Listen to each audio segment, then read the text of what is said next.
नमस्कार दोस्तों, आप सभी को भोजपुरी व्यू में फिर से एक बार स्वागत है। तो दोस्तों, आप सभी को बतला दें कि ट्रेंडिंग स्टार खेसारी लाल यादव का कल एक और गाना ग्लोबल म्यूजिक जंक्शन से बहुत ही हिट सॉन्ग आने वाला है। यहाँ पूजा हो रही है, तो काफ़ी ही हिट सॉन्ग ये आने वाला है कल।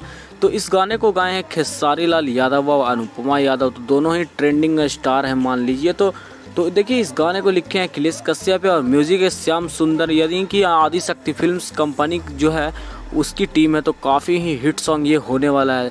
अखिलेश कश्यप जी का ऐसे भी गाना काफ़ी ही हिट आता है। तो आप लोग बताइए कि ये सॉन्ग कैसा रहेगा, कमेंट में आप सभी बताइए।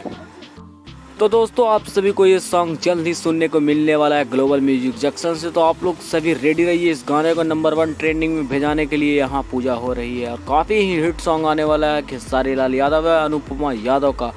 तो आप लोग प्यार और सपोर्ट जरूर दिखाइएगा, और जो खेसारी लाल यादव का फैंस है वो इस चैनल को सब्सक्राइब कर लें, क्योंकि इस चैनल पे इस प्रकार का वीडियो आते रहता है।